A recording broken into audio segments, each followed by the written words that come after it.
क्या 2026 global financial crash और उसके बाद लंबे अवधि तक चलने वाले आर्थिक मंदी को लेकर आने वाला है?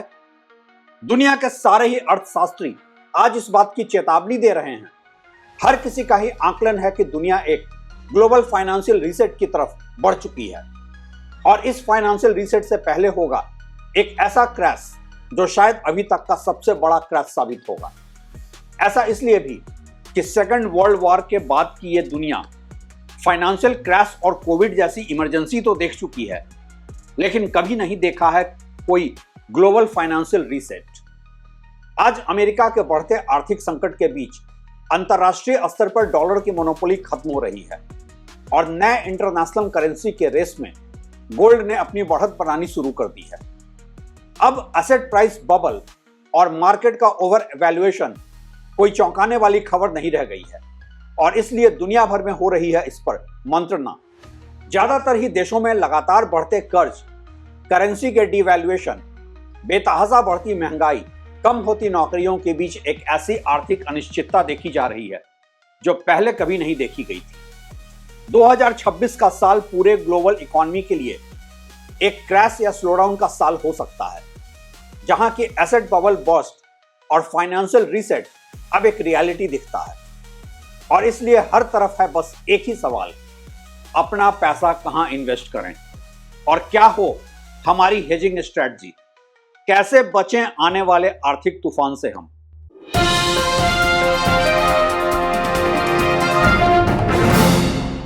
नमस्कार, आप देख रहे हैं ट्रैक टू रियलिटी और मेरा नाम है रवि सिन्हा। एक global financial crash, asset bubble burst और आर्थिक मंदी काफी डराने वाले शब्द हैं, लेकिन इस डरावने सच से आज इनकार नहीं किया जा सकता है और अब तो इस डर का सामना दुनिया को करना ही होगा। 2026 का साल दस्तक देने लगा है ऐसी कई संभावनाओं के साथ, जो इस साल को बना सकता है ग्लोबल फाइनेंशियल रीसेट का साल। एक ऐसा साल जब पूरी दुनिया की आर्थिक व्यवस्था बदलने लगेगी, बहुत सारे ही एसेट बन जाएंगे आपके लिए लायबिलिटी और एक नई तरह की ग्लोबल फाइनेंशियल वर्ल्ड ऑर्डर का इमरजेंस होगा। सेकेंड वर्ल्ड वॉर के बाद से ही अमेरिकी डोमिनेंस और डॉलर मोनोपोली एक रियलिटी थी, लेकिन आज अमेरिका का बढ़ता कर्ज जो कि 38 ट्रिलियन डॉलर तक पहुंच चुका है और वहां पर है एक गवर्नमेंट शटडाउन भी, यह दुनिया को डराने के लिए काफी है। आखिर अमेरिका ही है विश्व का सबसे बड़ा कंज्यूमर मार्केट और साथ ही ग्लोबल फाइनेंशियल मार्केट का अकेले ही लगभग 60%। और इसलिए भी आज दुनिया भर के अर्थशास्त्री दे रहे हैं चेतावनी आने वाले वैश्विक आर्थिक तूफान की। ब्रिज वाटर एसोसिएट्स के फाउंडर रे डालियो से लेकर रॉबर्ट कियोसाकी और विश्व के कई और अर्थशास्त्रियों का असेसमेंट एक जैसा ही है। इतिहास गवाह है कि हर ग्लोबल फाइनेंशियल क्रैश आने की एक दस्तक तो पहले ही दे देता है। यह और बात है कि जहां कुछ अर्थशास्त्री इसकी संभावना जता देते हैं, वहीं कुछ और लोग तो बस डिनाइल में ही रहते हैं। ऐसा पहले भी देखा गया है कि किसी भी फाइनेंशियल क्रैश से पहले एसेट प्राइस का स्पेकुलेशन और एक्सेसिव लीवरेज इकोनॉमी की रियलिटी बन जाती है। बात चाहे 1929 के ग्रेट डिप्रेशन की करें या 1997 के एशियन फाइनेंशियल क्राइसिस की, 2000 के .com बबल बर्स्ट की या फिर 2008 के सब प्राइम क्राइसिस की, इन सब में एक लीवरेज और स्पेकुलेशन का पैटर्न साफ तौर पर देखा जा सकता है। 2020 का कोविड शॉक वैसे तो दूसरी वजह से था, लेकिन इस दरमियान जो भी इकोनॉमीज ओवर लिवरेज थी, उन्हें रिकवरी में ज्यादा टाइम लगा। अमेरिका सहित जिन देशों ने ज्यादा करेंसी छापकर मार्केट में लिक्विडिटी को बढ़ाया, वो आज एक क्राइसिस में है।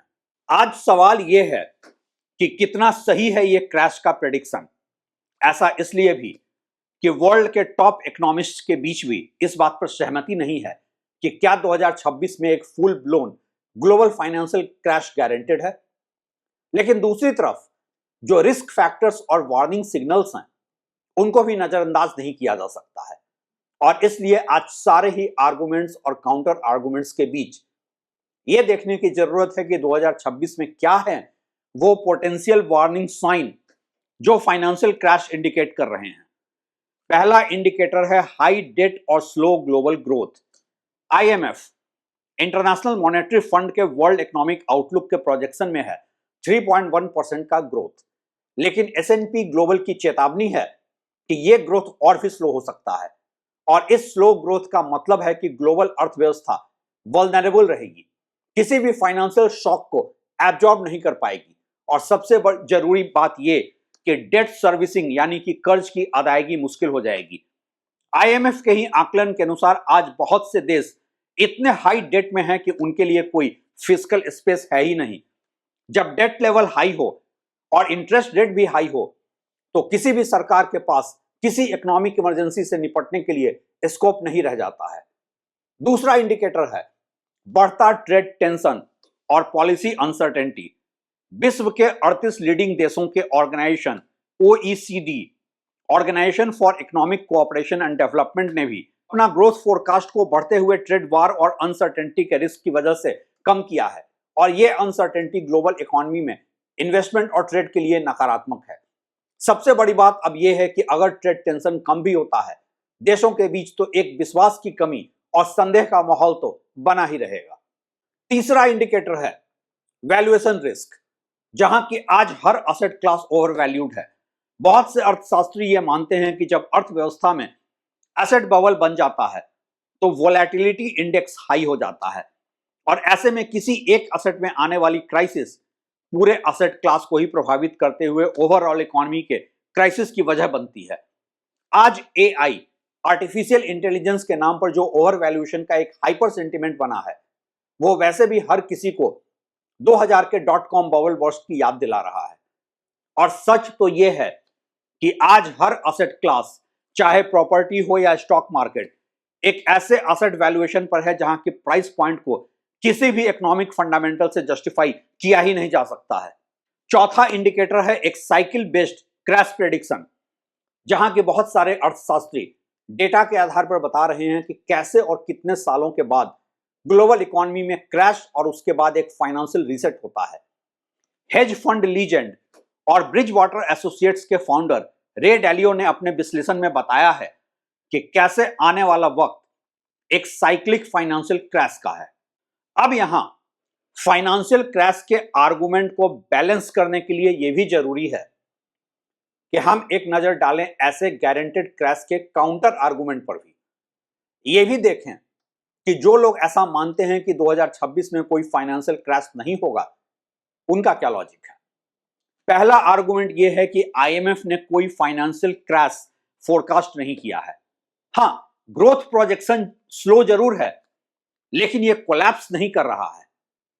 दूसरा आर्गुमेंट यह है कि कुछ देशों के इकोनॉमी में एक रेजिलियंस देखा जा रहा है और चाहे ओवरऑल ग्रोथ प्रोजेक्शन भले ही स्लो हो, लेकिन हर देश की अर्थव्यवस्था समान रूप से प्रभावित नहीं हो रही है आज के निगेटिव फाइनेंशियल इंडिकेटर्स से, और इसलिए किसी भी स्लोडाउन से कुछ देश, खासकर इमर्जिंग इकोनॉमीज, बेहतर तरीके से निपट सकते हैं। तीसरा आर्गुमेंट यह है कि दुनिया भर के सेंट्रल बैंक आने वाले ग्लोबल स्लोडाउन और अमेरिकी डॉलर के वर्चस्व के खात्मे को बेहतर समझते हुए अभी से तैयारी कर रहे हैं।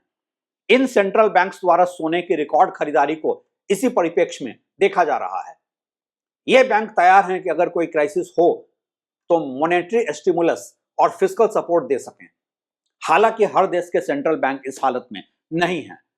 चौथा आर्गुमेंट है कि cycle based crash prediction past के डेटा के अनुसार होता है और पास्ट का डेटा ना तो फ्यूचर के लिए रेलिवेंट है और ना ही इसके सही होने की गारंटी है।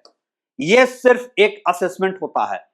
वक्त के साथ देशों की इकोनॉमी और मार्केट इवॉल्व कर जाते हैं और जरूरी नहीं है कि कोई भी इकोनॉमी पास्ट पैटर्न को रिपीट ही करे। इन तर्क वितर्क, आर्गुमेंट और काउंटर आर्गुमेंट के बीच यह भी सच्चाई है कि 2026 का साल ग्लोबल इकोनॉमी के स्लोडाउन या स्लो ग्रोथ का ही साल रहेगा, जहां की डेट लेवल ज्यादातर देशों का इतना हाई है कि अभी कहा नहीं जा सकता कि वो मैनेजेबल है, और इन सब के बीच है दुनिया भर के देशों में एक ट्रेड वॉर और पॉलिसी अनसर्टेनिटी। अब 2026 में ग्लोबल फाइनेंशियल क्रैश होगा या नहीं, यह तो निश्चित तौर पर दो ही लोग बोल सकते हैं, या तो भगवान या फिर कोई झूठा इंसान, और मैं दोनों ही नहीं हूं। मैं तो सिर्फ इतना कह सकता हूं कि 2026 में ग्लोबल फाइनेंशियल वर्ल्ड में रिस्क लेवल काफी हाई है और यह देखने वाली बात होगी कि यहां से ग्लोबल फाइनेंशियल ऑर्डर का रीसेट स्मूथ होता है या फिर किसी शार्प करेक्शन या पूरी तरह क्रैश के साथ। कुछ ट्रिगर पॉइंट्स हैं जिस पर सबकी ही नजर रहेगी। एसेट वैल्यूएशन, खासकर टेक्नोलॉजी और एआई का, वो कैसे रैशनलाइज होता है। इंटरेस्ट रेट को लेकर दुनिया भर के सेंट्रल बैंक का क्या अप्रोच रहता है। मेजर कंट्रीज में लिक्विडिटी को लेकर सरकारों का क्या रुख रहता है। जियोपॉलिटिकल ट्रेड टेंशन के बीच दुनिया कितनी स्थिर रह पाती है। कोई बड़ा गवर्नमेंट या कॉर्पोरेट डेट डिफॉल्ट तो नहीं होता है। ये हैं वो ट्रिगर पॉइंट्स जो तय करेंगे 2026 और उसके आगे की ग्लोबल इकोनॉमी की दशा, दिशा या फिर दुर्दशा को। अंत में मेरा सीधा संवाद अपने ऑडियंस के साथ, ग्लोबल फाइनेंशियल ऑर्डर में क्या होने वाला है और इंडियन इकोनॉमी उससे कैसे निपट सकेगी, ये तो आपके हाथ में है नहीं। आपको तो बस ये सोचना है कि अगर कोई क्राइसिस होती है तो ऐसे में आपके लिए बेस्ट स्ट्रेटजी और ऑप्शन क्या है। सबसे पहले आप अपने इन्वेस्टमेंट पोर्टफोलियो पर एक नजर डाल लें। देख लें कि कहीं आप फाइनेंशियल मार्केट या किसी भी एक असेट क्लास में ओवर इन्वेस्टेड तो नहीं हैं। वैसे तो किसी भी फाइनेंशियल क्रैश में सबसे वल्नरेबल स्टॉक मार्केट और फाइनेंशियल असेट ही होता है, लेकिन इंडिया आज एक ऐसे यूनिक केस स्टडी है जहां की प्रॉपर्टी मार्केट स्टॉक मार्केट से भी ज्यादा ओवर वैल्यूड है।